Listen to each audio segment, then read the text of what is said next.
¿Cómo está la hinchada? Bueno, vamos a ver la última parte de los huesos del cráneo, que corresponde a la número 7 y respecta al hueso parietal. El hueso parietal es un hueso par que ocupa lateralmente y un poco hacia posterior la bóveda craneana. Acá lo vemos. Tiene un borde anterior que va a corresponder al frontal, un borde inferior que corresponde al temporal, un borde posterior que corresponde al occipital y un borde interno que corresponde al parietal del otro lado. Si lo vemos en un esquema, esta es la cara externa del hueso parietal, un hueso cuadrilátero, encorvado, de concavidad interna obviamente, que presenta en su cara externa dos líneas curvas, una inferior y otra superior, de concavidad inferior. Son las líneas curvas temporales. Ustedes dirán, ¿por qué temporales si están en el parietal? Bueno, porque no respecta a un hueso, sino que lo hacen respecto de un músculo, del músculo temporal. En la línea curva temporal superior del hueso parietal, cara externa, se inserta la aponeurosis del músculo temporal. En la línea curva temporal inferior de la cara externa del hueso parietal se inserta el músculo temporal, que de ahí va a ir a el hueso maxilar inferior o mandibular, al cuello a la apófisis coronoides. El temporal se inserta en la apófisis coronoides. Y en el ángulo superior y posterior superior, tenemos el agujero nutricio o el agujero parietal, no nutricio, el agujero parietal, por donde pasan algunas venillas emisarias. Bien, fíjense, tenemos entonces un borde superior que corresponde a la sutura sagital y va a estar en contacto con el otro parietal.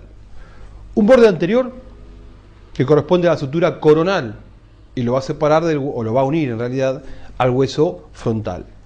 Un borde inferior que corresponde a la escama del temporal y un borde posterior que corresponde a la sutura lambdoidea para relacionarlo con el hueso occipital. Y acá tenemos los 4 puntos suturales. Bregma entre el frontal y los dos parietales, lambda entre el occipital y los dos parietales, pterion entre frontal, ala mayor del esfenoides y temporal, y asterion entre la porción mastoidea del temporal y el occipital. ¿Sí? Me quedé un poquito colgado porque en el video de temporal o en el de generalidades de cráneo, no me acuerdo, yo había dicho que el asterion estaba formada por el parietal, el occipital y la porción de la escama del temporal. Y alguien de la gente que vio el video me escribió corrigiéndome, diciéndome que no, que en realidad es la porción mastoidea, y sí, es la porción mastoidea. Bueno, una pifiada. Y esto es importante, acá arriba, fíjense, en el borde superior del parietal hay un segmento que no tiene dientes o que es más lineal, que se denomina ovelio. Se suele preguntar qué es el ovelio. Bueno, entonces el ovelio es la porción del borde superior de los parietales que carece de dientes, es más recta, correspondería a una sutura armónica. Acuérdense que las suturas armónicas serían las que articulaban superficies planas. Esto es un parietal visto de adentro.